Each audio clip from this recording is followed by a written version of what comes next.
Hola, hola amigos de País Lobo Radio Mega y Radio La Mía. Soy Rocío Cambra y esto es un nuevo Política Podcast el día de hoy, miércoles, con mi querido Juan Carlos Claret. ¿Cómo estás tú?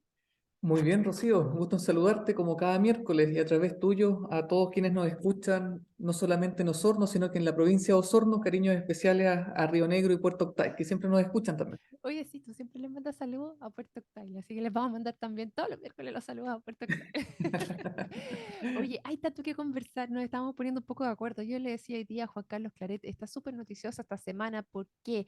Porque hay declaraciones cruzadas respecto al funeral narco. Está agarrado nuevamente el moño el gobierno porque están cruzadas las declaraciones de Monsalve, del subsecretario Monsalve, con el del Ministerio de Educación.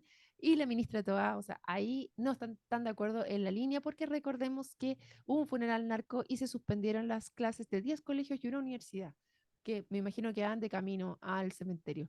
Dos También de universidades, dos universidades, chuta, acá, dos me quedé universidades. corta con una. Ya, vamos a ver eso. También vamos a ver que salió el resultado del Tribunal Constitucional, donde no se acogieron finalmente las peticiones de declarar inadmisibles los indultos. No sé bien cuál es la jerga, pero por supuesto tenemos un abogado hoy día que nos va a poder aclarar todo lo que pasó ahí, poder entender ese enredo. Había una foto también de la ministra Uriart con la presidenta del Tribunal Constitucional ahí con una copa, no tengo idea si era de antes, de ahora, no sé qué, pero lo vamos a conversar también un poquito.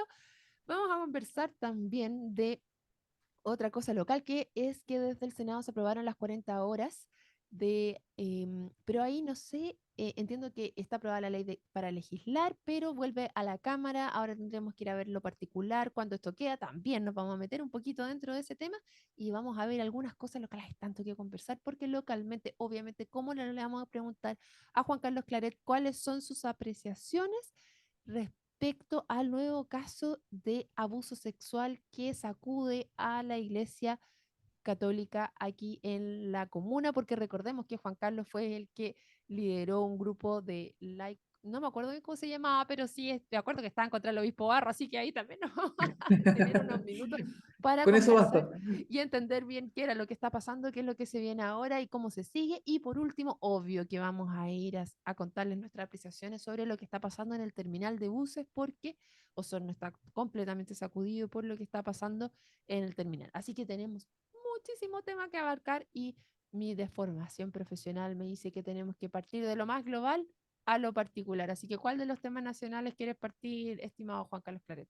Hablemos del Tribunal Constitucional por una razón bien sencilla. Esa era una crónica de un resultado anunciado.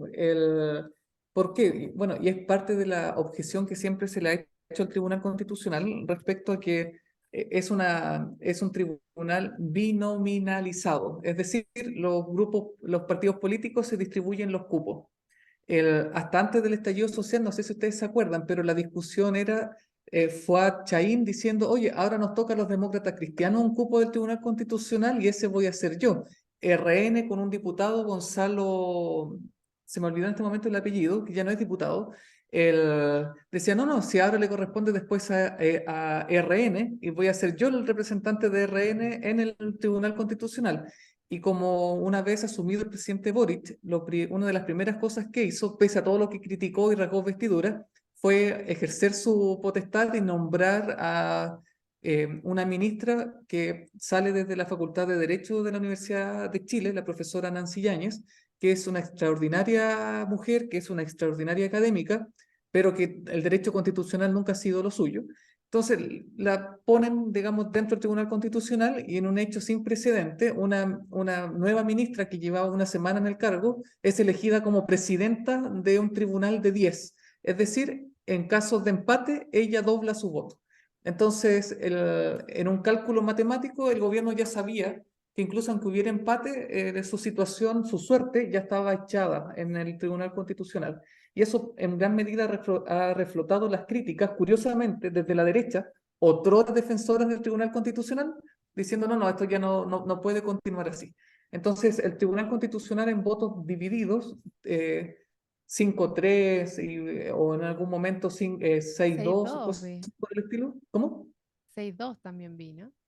Sí, dieron el visto bueno, digamos, a que el proceder de los indultos en cada uno de los casos había sido conforme a la Constitución. Examen que a mí me parece correcto. O sea, uno podrá disentir, yo no estoy para nada de acuerdo con el indulto a muchos de los que están ahí, digamos, indultados, pero sí soy un defensor de la institución del indulto. Entonces, en ese sentido, el examen que hace el Tribunal Constitucional me parece correcto. Es decir, se enmarcó dentro de las atribuciones que se le otorgan al presidente de la República y por lo tanto no ha actuado contra la Constitución o las leyes. Uno podrá estar desacuerdo con la oportunidad en que se hizo, el cómo se hizo, a quienes indultaron, sí, hay razones para estar en contra, pero nadie puede objetar, y lo digo yo como crítico del gobierno, pese a todo, de que el proceder en los indultos fue conforme a la legislación y sobre todo a la Constitución. Claro. Bueno, eso descarta ya, se zanja un poco porque antes habían ido a la Contraloría, ¿cierto? Y como Contraloría había dicho que ya estaba en el otro, decidió no referirse al tema y tampoco, y ahora ya zanja el Tribunal Constitucional, por lo tanto este tema quedaría zanjado, ¿no? Por ahora de que efectivamente esto procedió de acuerdo a como debía hacerse y ya no hay más instancias a las cuales recurrir, ¿o no? Sí, porque de hecho se pensó en muchas ocasiones cuáles eran los caminos que quedaban para impugnar los indultos, pero lo cierto es que el Tribunal Constitucional era la única alternativa que quedaba y ya se agotó ese cartucho, así que en ese sentido, para el Ejecutivo este caso ya es un caso cerrado. Correcto, entonces, bueno, vamos a ver si vuelve a reflotar este Gasparín, porque a pesar de que ya las instancias estén en la opinión pública, yo creo que difiere un poco de la resolución que tuvo el Tribunal Constitucional. Era difícil que el Tribunal Constitucional dejara caer al gobierno, sobre todo por cómo está conformado el día de hoy. Oye, y increíble como dicen, ¿ah? Por cada cosa que pasa hay un tuit del diputado Boric, porque también había un tuit dando vuelta por ahí que decía, eh, el Tribunal Constitucional no debería existir. Y resulta que ahora el salvavidas que le tiran es justamente el Tribunal Constitucional. Entonces, bueno, es gracioso, nos da la Son los vaivenes de la ironía, vida. ¿ah? Las ironías que hay. Oye, otro de los temas, ¿qué te pareció a ti el tema del funeral narco? ¿Crees que se debería... ¿Cómo lo ves? A ver, los funerales narcos son siempre un problema porque son cosas que uno dice no deberían ocurrir, pero sin embargo ocurren. Entonces ahí es donde el deber ser se encuentra de frente o colisiona con lo que es. Y lo cierto es que, a ver, yo estoy de acuerdo con el subsecretario Monsalve en que los dichos del ministro Ávila no fueron buenos, en decir que bueno que se suspendieron las clases porque a decir verdad es un retroceso del Estado de Derecho frente al monopolio ilícito de la fuerza por parte de grupos, digamos, de delincuentes. El, y estoy de acuerdo en eso, no debió haber dicho era bueno, pero sin embargo lo cierto es que hay que tomar medidas de resguardo. O sea, si el Totalmente. Estado de Chile no es capaz de controlar eso, tampoco los ciudadanos se pueden armar y es bueno que no se armen los ciudadanos, pero entonces, ¿qué alternativa queda? Entonces, pensando sobre todo con menores de edad entre medio. Entonces, es ahí donde yo digo que la suspensión de clases, si bien no era lo óptimo, era lo que había que hacer. Oye, pero esto yo de verdad encuentro que es totalmente el mundo al revés, porque finalmente se suspenden las clases. ¿Por qué? Porque va pasando un funeral narco. ¿Cuál es el problema en que pase un funeral narco? ¿Que van El problema disparando del al aire? funeral narco que te van disparando, van Ya, ¿y tirando cómo cosas. van? Si van, porque aquí el subsecretario Monsalve dice que efectivamente policía lo había catalogado como un funeral de riesgo medio, no sé, ok, de riesgo medio, pero que tenían las consideraciones que tenían todo un actuar específico ya de carabineros, había dispositivos preventivos y había un operativo establecido para resguardar la seguridad y por lo tanto estas decisiones están tomadas previa a la decisión de cerrar los establecimientos, que creo que fue una buena decisión. Oye, pero ¿cómo van disparando si se supone que el porte de armas es ilegal? O ¿Cómo, sea, cómo no los toman detenidos en el mismo funeral por último? ¿Cómo es sí, pues, pero posible? es que ahí ocurren varias cosas. A ver, tener un arma no es ilegal en la medida que sea inscrito y se cumplan con las condiciones, digamos. El disparo justificado en la vía pública, cuando es justificado, no es delito. El delito es el disparo injustificado en vía pública. Ya, pero hay Ese otra es el cosa, tipo porque penal. tú puedes tener un arma, pero portarla a la vía pública tampoco es que lo pueda hacer cualquiera, no todos tienen la autorización Si de no hay portar un arma. justificación. El tipo penal habla de la justificación y ahí es donde uno empieza a discutir, pero a lo que voy Ya, es, pero la sí, justificación de un funeral narco de andar con el arma no era. no, yo no estoy diciendo que está justificado lo que hace ese grupo de Ampón. Digamos, a lo que yo voy es que estando todos de acuerdo en que no es lo óptimo, estando todos de acuerdo en que eso no puede suceder, lo que finalmente ocurre es que finalmente sucede. Entonces, frente a ese hecho, ¿qué es lo más conveniente que, no sé, un colegio puede hacer? Decir, ah, mire, la inteligencia de carabinero me viene a decir de que no hay nada que temer, pero ¿y si llega un balazo? ¿Quién responde después por la vida del menor muerto? Entonces, es ahí, digamos, donde el deber ser se encuentra con lo que, con cómo son las cosas, digamos. Y ahí es donde yo digo, Chuata, aquí el Estado de Derecho, el Estado de Chile, está retrocediendo, porque grupos armados, de manera ilícita, ciudadanos que no tienen el monopolio constitucionalmente hablando de la fuerza, se están arrogando atribuciones que no les corresponden y el Estado de Chile frente a ellos está cediendo. Entonces yo estoy de acuerdo con eso, estoy de acuerdo con Monsalve. No es una buena noticia, no hay que alegrarse porque suspendieron las clases, Claro. pero también es cierto que mientras el Estado de Chile no recupere los vastos sectores de la población que ha ido entregando al narcotráfico, lo cierto es que hay que tomar medidas de resguardo. Eso es lo único que digo. Claro, y en el caso del subsecretario, o sea, del ministro Monsalve, no Monsalve, el otro, ministro Ávila, precisa los dichos y trata de ir a través de Twitter, porque vamos a no quedarnos solamente en la caricatura, sino ir un poquito más allá. Y lo que dijo el ministro Ávila fue que dice, en materia de seguridad tenemos que recordar que la normativa vigente establece que cada establecimiento tiene lo que llamamos el PICE, Plan Integral de Seguridad Escolar.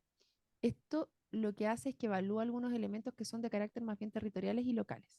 Y agregó, estamos hablando de condiciones de vulnerabilidad, amenazas de riesgo y cada establecimiento tiene que evaluar. Que va un poco en la línea de lo que estás diciendo tú. O sea, si yo veo que los alumnos de mi establecimiento están en riesgo de que les llegue una bala, prefiero que se queden en sus casas.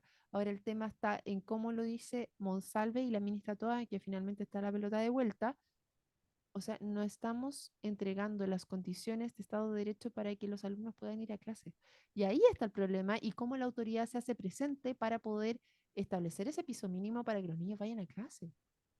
Sí, pero ese problema no es nuevo. O sea, cuando uno llega al gobierno, sabe a qué problemas se enfrenta y de hecho se escogen a los gobernantes porque ofrecen solución a esos problemas. El que el Estado de Chile en hartos sectores de la población no está entregando las garantías para que los ciudadanos puedan desarrollar su vida con tranquilidad, eso está archiconocido. De hecho, uno de los primeros que pusieron el tema en el tapete fue CIPER Chile, este medio de comunicación que ya por el año 2013 hizo un mapeo e ir geolocalizando todos los sectores, sobre todo en la zona sur de Santiago, donde el narcotráfico impedía que Carabineros, por ejemplo, pudiera ingresar. Entonces, esto ya es archiconocido por las autoridades y sin embargo todavía en pleno 2023 nos seguimos enfrentando al mismo dilema. Mm. De todas maneras. Eso es algo que él queda en duda, que cómo lo va a tomar este gobierno, porque no es solo en Valparaíso, sino cómo está pasando a nivel nacional también y cuáles son las medidas que se van a implementar al respecto. Y por eso vemos también que en las últimas encuestas de acá la mayor cantidad de personas se declara finalmente, o sea, nunca había llegado, está en un máximo histórico las personas que se declaran de derecha, porque generalmente la seguridad está asociada a un tema más de derecha que de izquierda, aunque no es un tema solamente de derecha, y aquí vemos a la ministra Toda que tiene que hacerse cargo justamente de cómo devolvemos el Estado de Derecho y ganamos estos espacios públicos a los narcotraficantes y a los terroristas, finalmente. Mm. De eso estamos hablando. Oye, Bueno, oye, sí, porque había otro, no sé si cachaste que tomaron detenido a una persona que había extorsionado a a un señor que tenía una plantación forestal y le había cobrado como 20 millones de pesos por no quemarle el, el bosque. Ayer lo tomaron detenido. me pillaste con esa noticia. Sí, ayer salió, por supuesto, en País Lobo la ley. Y salía que efectivamente habían tomado detenido a una persona eh, n- n- que estaba amenazando y diciendo que si no y que le habían pagado como 20 millones de pesos para que no lo tomaran, para no incendiar el bosque en la Araucanía. Entonces, bueno, hay que seguir Después, y ¿qué se hace ganar con esos esa plata, espacios. digamos? Compran armamento, municiones, todo. No sé si este será un hecho aislado en particular, si va a algo más macro, pero la noticia llegaba hasta ahí, o sea, que lo tomaron detenido y que esto había pasado. Y es ahí cómo recuperamos todos los espacios, los públicos y los privados, y no seguimos entregándonos y doblegándonos a que sigan ganando espacio. Dígame. A propósito de recuperar espacio, dame 2 minutos, a propósito del tema del diácono. ¿Qué tiene que ver el Ya, tema ya, del ya, diácono con metámonos ahí. recuperar Vámonos al espacio? local. Ya, dale. ¿Sabe? Bueno, el día lunes, a través del Diario Austral, la provincia se enteró de que el obispado de Osorno informó hace unos días atrás que un diácono de nombre Víctor Correa está siendo investigado. Todavía no se sabe si es culpable, es importante precisarlo, pero sí digamos de que Hay acusaciones en su el, contra. hay acusaciones en su contra y que el comunicado del obispado dice de que ellos tomaron conocimiento en virtud de que el mismo denunciado, dado que fue citado por fiscalía, les informó a ellos de que estaba siendo objeto de una investigación. Y por eso el obispado de Osorno dice, perfecto, nosotros tomamos toda la salvaguarda, está apartado de cualquier contacto con la comunidad y cosas por el estilo. El tema está, y yo en eso quiero ser muy responsable en lo que quiero decir en los próximos minutos, y es que eso no se entiende. Y eso no se entiende porque no se ajusta a los hechos. Y en esto vuelvo a insistir, quiero ser muy responsable. ¿Por qué? Porque cuando el 13 de septiembre del año 2018, y esto el diario Austral da cuenta en su entrevista del día lunes al obispo Jorge Concha, por quien yo tengo mucho respeto y cariño, pero aquí pan pan vino vino, digamos, no, eso no puede nublar, digamos, el juicio que quiero hacer. Cuando él dice, estos antecedentes estaban en carpeta cuando el 13 de septiembre del 2018, en un allanamiento simultáneo, el fiscal Arias ordenó que se incautara la documentación que estaba en el obispado de Osorno y en el domicilio particular del obispo de Osorno. Se incautaron documentos y ahí dentro de esas carpetas que se incautaron estaba la de Víctor Correa y eso igual se reconoce en la entrevista.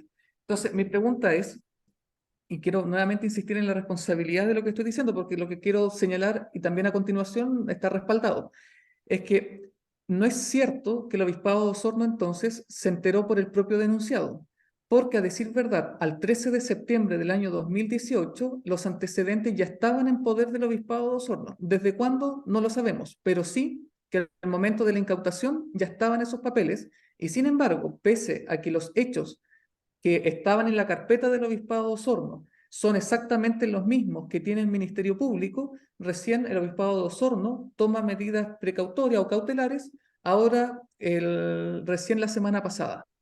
¿Qué hizo? Entonces, desde que tomaron la denuncia hasta el allanamiento, digamos, al obispado de Osorno el 13 de septiembre del 2018, es algo que yo espero que el obispo de Osorno pueda responder. Pero también creo que es importante precisar, y voy a tirar aquí el mantel, aunque me vengan a decir, no, que Claret siempre con estos temas, no, voy a tirar el mantel. El obispado de Osorno, hasta la fecha, ha informado que tiene denuncias en contra de 5 sacerdotes. Roberto Coll, que fue párroco de la Catedral San Mateo, Pablo Becker Cheper, que fue también sacerdote castrense acá en Osorno, que trabajó en la parroquia Sagrado Corazón y también en la aldea juvenil Alberto Magno, que tiene también denuncias contra el sacerdote Antonio Pérez, Francisco Corral, ambos capuchinos, y León Bastián. Todos estos sacerdotes, el último León Bastián es verbita. Todos estos sacerdotes son como más o menos de la década de los 60 a los 80. Entonces, Ok. como uno podría decir, son sacerdotes con denuncias muy antiguas. Pero al respecto yo quiero informar que eso no es totalmente cierto, porque lo que el obispado de Osorno no dice es lo que yo tengo en este momento aquí en mi poder, y es que ellos tenían más denuncias que fueron incautadas por la Fiscalía aquel 13 de septiembre del 2018. En concreto, según lo que informa Fiscalía, habían denuncias y este fue un hecho público y notorio, así que ya que el obispado de Osorno no haya dicho nada, uno puede decir perfecto, porque la prensa le dio cobertura. Carmelo Márquez Julio, sacerdote colombiano, que vino acá, se hizo un juicio, no se pudo comprobar su culpabilidad y ahora sigue trabajando con jóvenes, pero en la Amazonía. El Ministerio Público también dio cuenta que había otra carpeta con otra denuncia de un sacerdote imprecisado. Es decir, el obispado de Osorno tenía en su carpeta una denuncia en contra de un sacerdote que todavía no lograban rotular. También informó, y esto ponga atención, la parroquia San Leopoldo Mandich de Rahue Alto, denuncias contra Rodrigo Romero, capuchino, que fue sacerdote en esa comunidad por muchos años, allá por el 2010 en adelante. Al mismo tiempo, yo sé que aquí nos escuchan muchas personas de Río Negro y yo sé que tal vez porque era muy querido, este nombre le puede significar más de alguna contradicción, el sacerdote Joe Navarrete, que era de la Preciosa Sangre, que ejerció como sacerdote, como párroco de la Sagrada Familia en Río Negro ya por los 80 y los 90 y que de la noche a la mañana fue trasladado a Isla de Pascua. Pues bien, informo que contra ese sacerdote también habían denuncias y esas denuncias estaban en poder del Obispado de Osorno y esa información todavía el Obispado de Osorno no la reconoce. Al mismo tiempo, porque nos escuchan desde Purranque, el sacerdote Miguel Ángel Soto Macía, que había sido denunciado previamente en Purranque y se comprobó de que la acusación era falsa, pues bien, el Obispado de Osorno, y ahora en poder de fiscalía, tiene también otros antecedentes contra el mismo sacerdote que el Obispado de Osorno tampoco ha informado, ni siquiera reconocido hasta la fecha. Al mismo tiempo, en el Obispado de Osorno había denuncias contra el sacerdote Hugo González, franciscano, que también cometió abuso, al igual que Pablo Becker Schepper, en la aldea juvenil Alberto Magno, acá en Osorno. Había denuncias, y eso estaba en carpeta por el sacerdote Víctor Correa, que fue lo que el Obispado de Osorno reconoció la semana pasada, al mismo tiempo contra el sacerdote que estuvo en Riachuelo, Mario Mancilla, que es de la Orden Carmelita Descalzo, al mismo tiempo contra un sacerdote que yo no conozco y que si alguien nos escucha y sabe quién es, ponga atención, el sacerdote Juan Catrilef. Fue denunciado también por ilícitos, por delitos ante el Obispado de Osorno. ¿Desde cuándo? Es algo que tiene que responder el Obispado de Osorno. ¿Por qué no lo asumieron? ¿Por qué no lo informaron hasta la fecha? Es una buena pregunta. Y al mismo tiempo, en el Obispado de Osorno, con posterioridad al allanamiento, se canalizó una denuncia en contra de un guitarrista y catequista de la Capilla Santa Clara, dependiente de la parroquia Jesús Obrero de Rahualt. Es decir, se han reconocido 5, pero al menos hay otros 9 casos que el Obispado de Osorno no ha reconocido. Y por eso, a propósito de esto de ganar terreno, yo creo que es importante que la comunidad, después de todos los, digamos, la crisis que se ha vivido desde el año 2018, no ceda terreno ante la idea de que esto ya pasó o cosas por el estilo. Aquí la iglesia no está siendo transparente, no está siendo clara con la información que está entregando, porque al menos hay 9 casos que estaban con anterioridad al allanamiento del Obispado de Osorno y que el Obispado de Osorno hasta la fecha no reconoce. O sea, el obispado Osorno no tenía conocimientos de ello, pero no se sabe si se siguieron investigando, si se llevaron a fiscalía, cuál es el O proceder sea, que se ha hecho. el obispo Jorge Concha, él dice en la entrevista de que él no pudo acceder a esa información. ¿Por qué? Porque cuando él estaba recién llegado, cuando sacaron las carpetas y nunca se devolvieron, esto está en poder de fiscalía, eso es cierto. Pero a ver, el obispo llegó en junio del 2018, esto fue en septiembre del 2018, es decir, en 3 meses no consultaste, no preguntaste, si se llevaron carpetas y eso estaba en conocimiento de que el Ministerio Público extrajo carpeta, no le preguntó a nadie, al padre Rudolf Borchein, que era el canciller, el que manejaba toda la documentación del obispado en ese entonces. Oye, Rudy, ¿qué carpetas se llevaron? ¿Qué antecedentes habían? Han pasado prácticamente 5 años. Entonces, desde que el obispo Concha está acá, entonces, y ahora parte a Temuco, entonces yo creo que es un momento oportuno para que se diga toda la verdad. Por eso quería poner esto sobre la mesa. Tremendo este tema de las acusaciones de abuso sexual. Es algo que ha sacudido a la Iglesia Católica, no sé al resto de las iglesias, pero por lo menos la Iglesia Católica bastante fuerte, bastante complejo cuando se acusa a una persona de, para la persona que ha sido víctima, la que está haciendo las acusaciones, cuál es el grado de contención que se le da a esas personas, a esas que están haciendo esa contención, si finalmente tú aún en una mencionabas que había una que era falsa, pero después había más antecedentes. Es complejo. Ahora, aquí estos antecedentes que lo tenía Fiscalía lo sigue investigando. ¿Qué pasa ahí, Juan Es Carlos? que ¿qué es lo que ocurre? ¿Y por qué creo yo que lo de Víctor Correa se sabe ahora?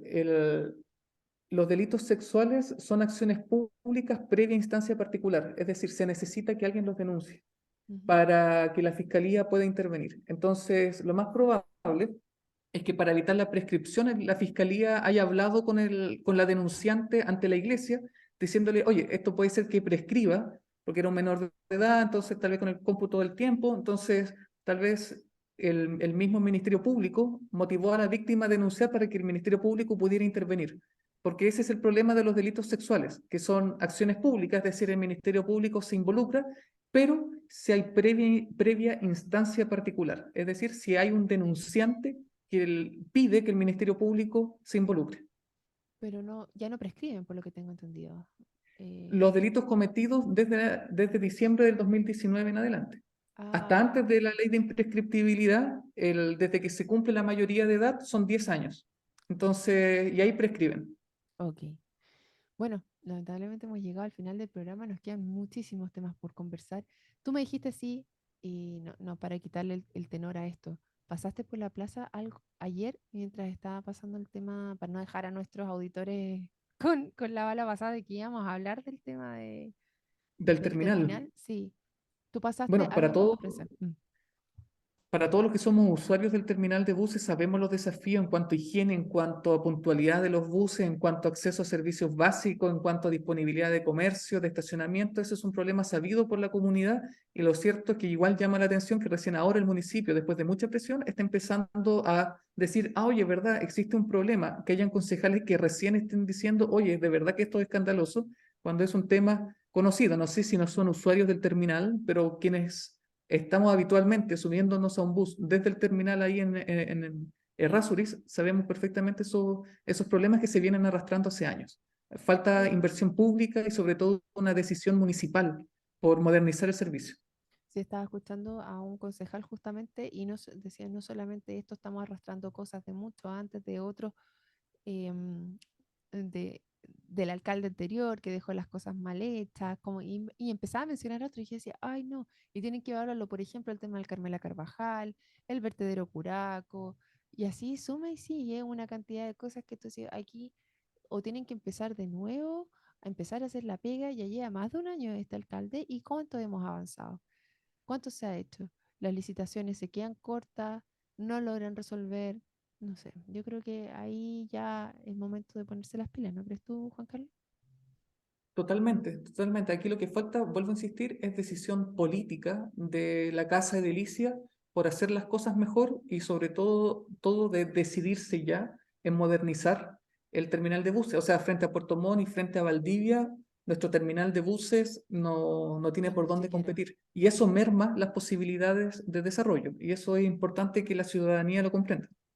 De todas maneras, y una de las cosas que hablaban también era el tema del comercio ilegal y los asaltos, que generalmente están, se habla mucho de que mientras más comercio ilegal hay, más asaltos también, y se hablaba de que en esa zona hay un decreto en el cual no tiene que haber y no se ha ejercido también, que viene justamente desde la alcaldía, este poder de terminar y ordenar con el tema del comercio ilegal ahí.